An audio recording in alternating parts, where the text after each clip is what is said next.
안녕하세요. 안녕하십니까. 이렇게 좋은 자리에서 만나 뵙게 돼서 너무나 반갑고 즐겁고 또 영광입니다.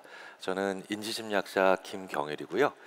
그 심리학 중에서도 인지심리학이라고 하는 학문은 그 인간의 생각의 작동 방식의 기제를 가장 정밀하게 분석해서 제시하는 그런 미시적인 학문입니다. 근데 좀 너무 어렵다고 생각을 하신다면 조금 더 쉬운 말씀을 드리자면 이 인지심리학은 많이들 이렇게 말씀하시죠. 넛지의 심리학이다. 자, 넛지가 이제 어떤 뜻이냐면 옆구리를 살짝 찌르듯이 이렇게 부드러운 개입을 만들어내서 그리고 그 부드러운 개입을 통해서 하지만 중요하고 큰 변화를 만들어내는 그런 모든 방식들을 넛지라고 하죠. 자, 예를 한번 들어볼까요? 예를 들어서 이신전심, 공감, 그 다음에 역지사지의 소통을 하려면 어떻게 해야 되느냐라고 했을 때 마음을 열어라, 그 사람의 생각을 해봐라 라고 하는 다양한 이야기들을 하실 수 있는데 물론 틀린 얘기는 아니지만요. 저희 인지심리학자들은 넛지를 좋아해서 실험 연구를 통해서 조명을 한 15% 정도 어둡게 해보세요. 그러면 조금 더 소통하기 좋아집니다. 온도를 한 5% 정도 올려보세요. 그러면 조금 더 온화하고 수용적인 태도가 가능해집니다. 자, 이런 작은 단서들을 하지만 의미 있는 단서들을 연구하는 심리학이 인지심리학입니다. 자, 그렇기 때문에 저는 뭐 거대한 담론을 만들어내는 그런 재주는 전혀 없습니다. 자, 하지만 우리가 고민해야 될 작지만 그런 중요한 측면들 몇 가지들을 우리의 의식의 수면 위로 떠오르게 해드릴 수는 있을 것 같아요. 그렇다면 이런 걸 통해서 우리가 우리의 민주주의를 바라보는 우리의 생각의 품질 혹은 우리의 품격이 조금 더 한 단계 더 향상될 수 있는 것들이 가능하겠죠. 저는 그런 소망을 담아서 오늘 말씀을 드리려고 합니다. 자, 민주주의의 핵심은 뭐 누가 뭐래도 그 중에 선거라는 것이 있습니다. 자, 그런데 이 선거에서 굉장히 중요한 요소가 있어요. 우리가 선거에서 누구에게 표를 주느냐, 즉 누구에게 투표를 하느냐, 바로 이 이슈입니다. 자, 그런데 여기에 의외의 변수들과 의외의 넛지들이 있더라는 거죠. 가장 대표적인 예가 바로 2004년의 미국 대통령 선거입니다. 꽤 많은 정치 관련 혹은 선거 관련 전문가들이 2004년에 미국 대선을 최악의 선거 중에 하나로 대선으로 꼽고 계신데요.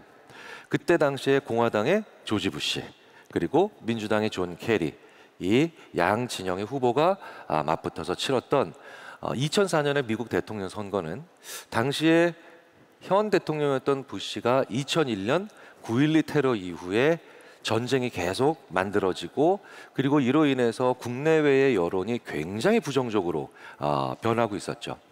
그래서 혹자는 심지어 민주당에서 침팬지가 나와도 이길 수 있다라는 말을 할 정도로 그런 씁쓸한 농담이 돌 정도로 그때 당시에 현직 대통령 부시에게는 아주 불리한 선거였습니다. 자, 그런데 결과는 다 아시다시피 부시의 승리였죠. 재선에 성공했던 거예요. 자, 그 이유를 많은 연구자들이 또 다양한 각도로 찾기 위해서 노력을 했었는데 그중에 저도 같이 잠시 동안 일을 했던 텍사스 대학의 저명한 언어 분석 심리학자 제임스 페니베이커 교수가 부시와 케리의 언어를 비교 분석해 본 적이 있습니다. 그리고 이 분석 결과로 만들어진 논문이 지금까지도 많은 연구자들에게서 회자가 되고 있고요. 저도 자주 제 대학원 수업에서 인용하고 사용을 하고 있습니다. 당시에 존 케리의 이 참모들이 따뜻한 이미지를 좀 더 부각시킨다는 그런 목적으로 나라는 그 단어 대신 우리라고 하는 단어를 훨씬 더 많이 사용을 하고 계속해서 조언을 한 거예요. 그래서 실제로 당시에 이 케리는 부시에 비해서 우리라는 단어를 2배, 그러니까 굉장히 많이 더 자신의 연설과 그 다음에 인터뷰에서 사용을 했던 거죠. 그런데 분석을 해봤더니 이게 패배의 굉장히 중요한 원인 중에 하나가 됐습니다. 자, 이 페니베이커 교수의 분석을 한번 우리가 알아볼까요? 이 페니베이커 교수는 우리라는 단어는 최소한 미국과 그리고 영어 문화권에서는 정치인이나 권위자가 사용할 경우에 의외로 굉장히 딱딱하고 그리고 감정적으로 멀게 느끼게 만들 수 있는 그런 역효과를 가져올 수 있는 언어가 되기도 합니다. 그런데 어떤 사람이든 1인칭 단수 대명사인 나의 사용 빈도를 높이게 되면 그 사람이 약간 거만해 보일 수는 있어요. 하지만 그 이면에는 그 사람이 자기중심적이고 거만해 보일 수 있다는 이면에도 불구하고 어쨌든 진정성, 그러니까 자기의 진심을 얘기한다라고 하는 느낌은 확실히 줄 수 있다라고 하는 거죠. 왜냐하면 우리가 실제로도 무언가를 말할 때요, 우리를 이렇게 얘기할 때보다 나는, 내 얘기는 이렇게 나의 이야기를 해야 되는 것이 당연하기 때문에 실제로 정치인들의 우리라는 말과 나라는 의미는 상당히 다른 의미로 받아들일 수 있다는 거죠. 자, 그런데요, 그래서 나를 많이 사용해서 많은 정치적인 그런 연설들과 그 다음에 득표가 가능했는데, 그렇다면 언제 우리의 민주주의가 우리도 모르는 사이에 위험해질 수 있을까요? 바로 이 나라고 하는 단어는 진심을 얘기하는 그런 인디케이터이기 때문에 진심으로 하지만 이상한 소리를 하는 그런 사람들에게 우리가 투표할 수 있는 것도 얼마든지 가능하다는 겁니다. 가장 대표적인 예를 심리학자들은 히틀러로 꼽고 있습니다. 자, 이 히틀러와 나치 역시 정말 민주적인 절차인 투표에 의해서 정권을 잡았다는 거 우리가 자주 간구하는 사실이죠. 하지만 분명한 사실입니다. 자, 그렇더니 이 가장 민주주의적인 절차인 투표에 의해서 정권을 잡았으니 불편한 진실을 얘기하는 사람들을 우리가 제대로 볼 수 있는 눈과 자세가 굉장히 우리에게 필요하다는 거죠. 왜냐하면 우리 자신이, 그리고 우리 사회가 이렇게 불편하면서도 진실을 제대로 얘기하지 않는 이런 사람들에 대해서 제대로 거부하지 않고, 혹은 불편한 진실을 제대로 얘기하는 사람들에겐 오히려 거부를 승인하지 못하는 이런 상황으로 가게 된다면 민주주의 내에서 혐오는 계속해서 확대 재생산되기 쉽다는 겁니다. 그래서 자기의 진심을 그저 얘기하는 사람들과 그리고 진실을 제대로 얘기하는 사람들을 구분하는 것이 굉장히 어렵다는 거죠. 자, 그렇다면 조금 더 이 이야기를 확장해서 진보와 보수는 심리학적으로 어떻게 구분될까요? 가장 중요한 것은 무엇에 혐오하는가입니다. 혐오라고 하는 건 굉장히 나쁜 감정인 것 같지만 사실은 굉장히 중요한 감정이기도 합니다. 인간이 혐오해야 할 것에 제대로 혐오하지 않으면 생존 자체가 힘들어지기 때문이죠. 예를 들어 볼까요? 배설물이나 동물의 사체를 보고도 혐오감을 제대로 느끼지 않고 즉각적으로 느끼지 않는다면 이는 당연히 우리의 생존력 자체를 훼손시키는 문제가 되겠죠. 만지고 섭취할 가능성이 상승하니까요. 그래서 이런 혐오감이라고 하는 메커니즘은 전혀 이상한 건 아닙니다만, 이걸 조금 더 역으로 생각을 해보면 생존의 위협감을 느끼는 개인과 사회가 굉장히 많이 만들어내고 그리고 표출할 수밖에 없는 게 혐오감이라는 것이라는 추론도 얼마든지 가능합니다. 이게 작금의 우리의 시대 분위기와 꽤 연관이 있어 보이지 않으세요? 저는 상당한 연관이 있어 보인다고 생각합니다.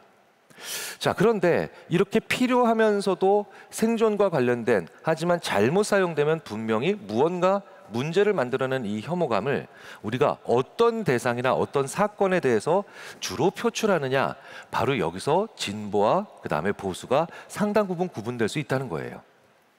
자, 진보적인 분들은요, 어떤 것에 가장 큰 혐오감을 느낄까요?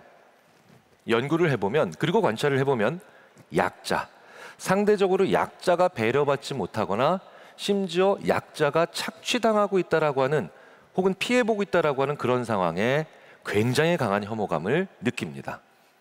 필요한 혐오감이죠. 자, 그렇다면 반면에 보수적인 분들은 어떤 것에 큰 혐오감을 느낄까요? 사회의 규범 혹은 질서가 무너질 때 큰 혐오감을 느끼는 것으로 관찰됩니다. 분명히 또 필요한 혐오감이죠. 자, 그런데 여기서 재밌는 건요, 중도. 우리가 일반적으로 중도라고 부르는 분들은 어떤 성향을 가지고 있냐는 거예요. 우리가 이 중도라고 하는 이 단어 때문에 이분들은 두 종류의 혐오감이 그냥 반반씩 섞여 있다라고 하는 그런 개념으로 이해를 하는 경우가 있는데, 이건 별로 크게 설명력이 없는 것으로 생각하셔야 될 겁니다.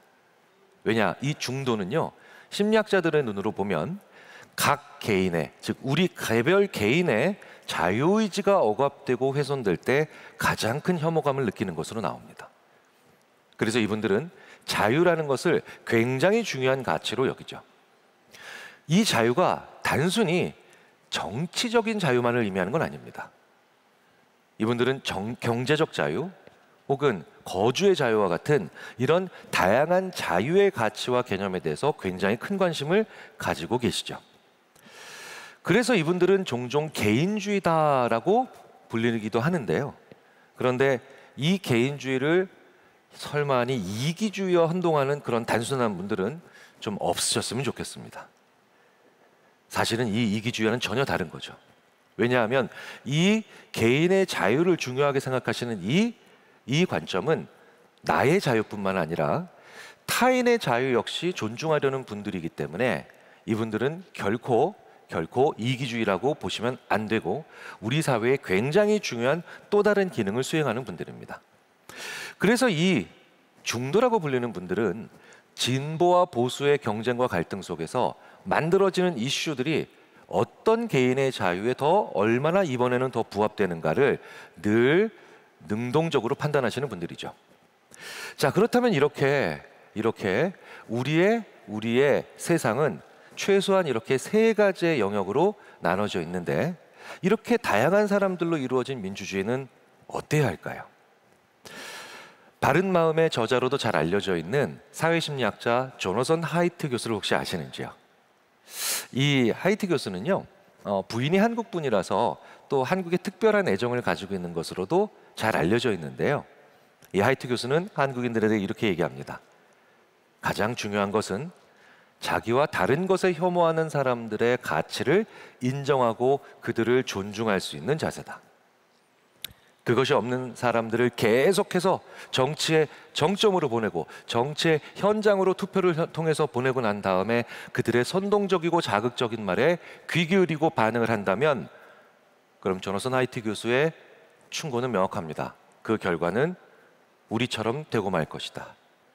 조너선 하이트 교수는 미국인이거든요. 결론은 명확합니다. 윈스턴 처칠이 한 말로도 유명하죠. Fear is a reaction, courage is a decision. 자, 우리말로 바꾸면 공포는 반응이죠. 하지만 용기는 결정입니다. 이 한마디는 심리학 연구를 해보면 해볼수록 많은 심리학 연구자들 사이에서 참으로 타당하고 의미 있는 말이라고 평가받고 있습니다. 공포, 혐오 이런 것들은요, 우리가 무언가를 경험하면서 인간으로서 당연히 느낄 수밖에 없는 즉각적 반응입니다. 하지만 용기라고 하는 것은 결정이다. 이 말은 무엇을 의미할까요? 바로 우리가 어떤 것을 경험하면서 느끼는 즉각적 감정과 최종적 행동을 만들어내는 결정은 분명히 엄연히 다른 문제라는 겁니다. 뇌에서의 발생 순서도 전혀 다르죠. 분명히 전과 후로 구분되는 그런 과정이라는 거예요. 그런데도 우리는 이 둘을 종종 동일시하거나 혹은 심지어 동일시해야 한다는 착각을 하고 그리고 오류를 저지르기도 합니다. 자, 저는 얼마 전 장애인분들의 이동권 관련 시위로 지하철이 많이 혼잡하고 그리고 심지어는 지연되는 그런 현장에 실제로 제가 있었던 적이 있습니다. 그리고 저의 일행 중에는 한 기업의 부장님이 계셨죠. 그 부장님과 저는 세미나에 참석하기 위해서 지하철로 이동 중이었는데요. 마침 그 시위로 인해서 저희는 세미나에 제 시간에 도착하는 게 좀 어려운 상황이 돼버렸습니다. 자, 그런데 저는 단순히 참가자였지만 그 세미나의 주최이자 당사자인 그 부장님은 굉장히 당황해하더라고요. 왜냐하면 불편함, 짜증스러움 이런 것들이 나는 건 이상한 일은 아닌데 그 부장님이 평소에 장애가 있으신 분들의 권리에 관심도 많고 그리고 적극적으로 또 그분들의 권리를 지지하는 분이라서 내가 지금 내고 있는 그 짜증 그리고 이 불편함 그리고 당황스러움 앞에서 이러지도 못하고 저러지도 못하시는 그런 표정을 짓고 계시더라고요. 자, 그렇다면 이제 윈스턴 처칠의 말을 한번 대입해 보면 되겠죠. 그분들의 시위를 보면서 느끼는 불편함은 반응입니다. 그리고 그럼에도 불구하고 그분들을 성원하고 지지를 하는 건 결정입니다.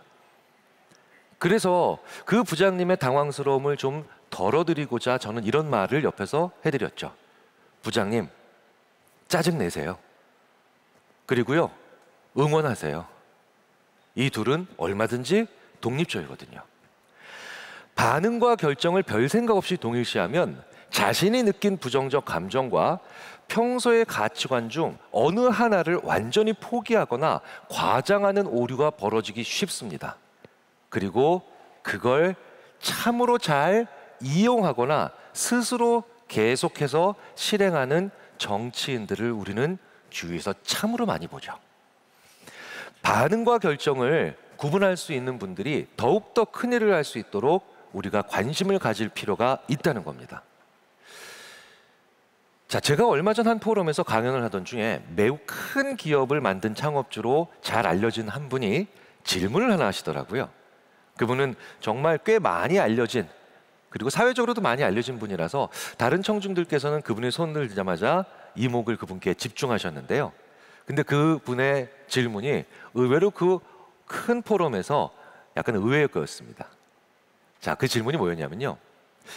왜 같은 부모 밑에서 태어난 자식들의 성격이 이리도 다른지요? 이런 질문을 하시더라고요. 그래서 지금처럼 이렇게 그때 청중들께서는 폭소를 터뜨리셨는데, 자, 그런데요, 그 포럼의 주제가 뭐였냐면 다양성과 포용성이었어요. 그렇기 때문에 그 질문은 결코 우습게 넘어갈 만한 질문이 아니더라고요. 사실은 그 뜬금없어 보이는 그 질문이 포럼의 전체를 아우르는 핵심이 될 수가 있기 때문이죠. 자, 우리 사회의 가장 큰 역량과 생존의 열쇠는 앞으로 다양성과 포용성에 있습니다. 즉, 단순한 미덕이 아니라는 거예요. 역량이라는 겁니다. 자, 왜 그럴까요? 일단 그분의 질문에 대한 대답부터 먼저 해보도록 하겠습니다. 실제로 같은 부모 밑에서 나온 형제자매의 성격이 가장 동떨어져 있는 거 사실입니다. 자, 그리고 이 점은 인간의 매우 독특한 특징 중에 하나로 연구자들 사이에서 자주 언급되죠. 자, 왜 그럴까요? 사실 아직까지 과학적으로 정확한 대답을 하는 건 아직 가능하진 않지만 진화, 인류, 심리, 뇌 이렇게 다양한 분야의 연구자들의 의견을 아우르면 다음과 같은 잠정적 결론이 매우 설득력을 지니고 있다고 봐야 됩니다.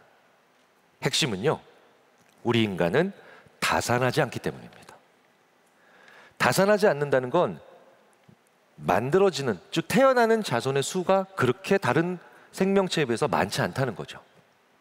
그렇다면 결국 가정이든 마을이든 일가를 이루는 구성원의 수가 적다는 것을 의미하겠죠.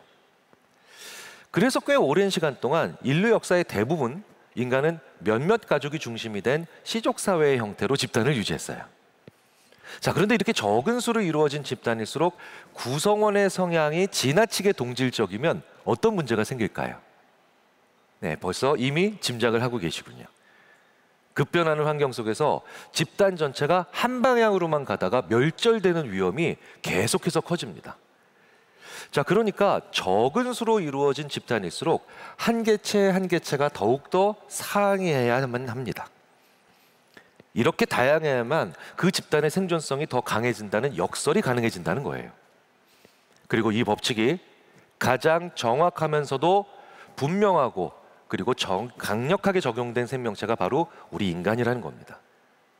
그런데 그 인간들 중에서도 이 법칙이 그 어떤 사회보다도 의미심장하고 준엄하게 부여되고 있는 것이 바로 지금의 대한민국입니다.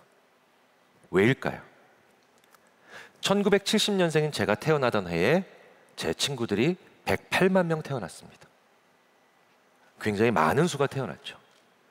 그런데 지금 우리나라는 전대미문의 인구 감소 사회에 살고 있습니다. 게다가 AI와 4차 산업혁명은 사무실에서든 공장에서든 다양한 곳에서 인적 구성의 형태를 점차 소규모로 축소시키고 있죠. 이미 잘 알고 계신 사실들입니다. 따라서 정해진 미래 그리고 피할 수 없는 운명은 우리 사회 전체를 예전보다 더 적은 수의 구성원으로 지탱해야 하는 그런 미래를 우리가 맞이하고 있다는 사실입니다. 자, 그렇다면 어떻게 대비를 해야 할까요? 이제 답은 분명해집니다. 다양성입니다. 그 다양성을 이해하고 포용할 수 있는 사회와 조직의 분위기가 조성되어야만 한다는 뜻이죠. 게다가 이렇게 다양성이 제대로 존재해야만 그 다양성에 대한 판단 능력 자체가 더 정확해집니다.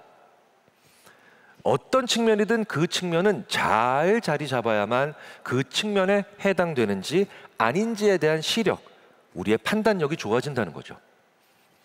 우리 사회가요, 지금 이 다양성을 구실과 빌미로 삼아서 혹은 그 용어 뒤에 비겁하게 숨어서 극단적인 행동들과 그 다음에 언행을 일삼는 사람들이 얼마나 많은지요. 그리고 우리는 정말 그런 사람들로 인해서 많은 고통을 받고 있죠. 그 이유 중에 하나가 바로 우리 사회가 아직 제대로 된 다양성을 갖추지 못하고 있다는 그런 결론을 내릴 수 있다는 겁니다. 따라서 다양성은 미래 사회, 다양한 조직, 특히 우리나라에선 앞으로 중요하게 고려해야 되는 측면입니다. 적용할 수 있는 예를 하나 들어볼까요? 자, 우리 언론에서 자주 볼 수 있는 이슈 중에 하나가 지상군의 수를 줄이면서 무인 체계를 가속화시키는 군대입니다. 굉장히 좋은 예가 될 수 있을 것 같아요. 30대에서 50대까지 사회의 다양한 분야에서 일하던 인력들이 군이 한번 이 인력들을 군이 재흡수하는 거, 사실은 줄어드는 우리 병력의 수에 비해서 매우 중요한 영향을 부여할 수도 있을 겁니다. 일사불란함이 강조되는 군에서 야, 이렇게 다양한 곳에서 인력이 흡수되고 다시 재배치되는 거 혼란을 만들어내지 않을까? 사실 별개의 문제입니다. 명령체계에 대한 복종과 훈련이 만들어내는 규율은 사실은 결국은 계속해서 무언가 교육의 과정을 통해서 만들어지지만 판단과 관점의 다양성은 타고난 기질과 선발 기준, 그리고 운영하는 문화, 즉 조직 문화의 문제이기 때문에 완전히 다른 문제죠. 그러니까 결론은 명확합니다. 집단의 수가 줄고 있거나 조직이 작아질수록, 사회의 구성원의 수가 줄어들수록 그 사회와 집단을 지나치게 하나의 가치로 아우르려고 하는 건 매우 어리석은 환상이자 그리고 굉장한 착각입니다.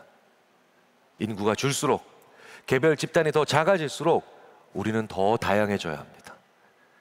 그것이 바로 우리의 민주주의가 살아갈 수 있는 또 하나의 숙제라고 봅니다. 자, 그렇다면 이런 능력 자체를 좀 더 중요하게 바라본 심리학자들도 있겠죠. 자, 우리가 능력이라고 하면 일반적으로 IQ와 연관성이 높은 측면들, 즉 유동성 지능 같은 것을 얘기하는데요. 사실 그 이후에 우리는 또 다른 능력, 상대방의 감정을 잘 이해할 수 있는 그런 감성 지능이라는 것도 좀 우리가 공부해 본 적이 있습니다. 그런데 최근 심리학자들 사이에서는 문화지능, Cultural Intelligence라고 하는 이 문화지능을 굉장히 중요하게 생각하고 있고, 그리고 21세기의 개인과 사회의 가장 핵심적인 역량으로 보고 있습니다.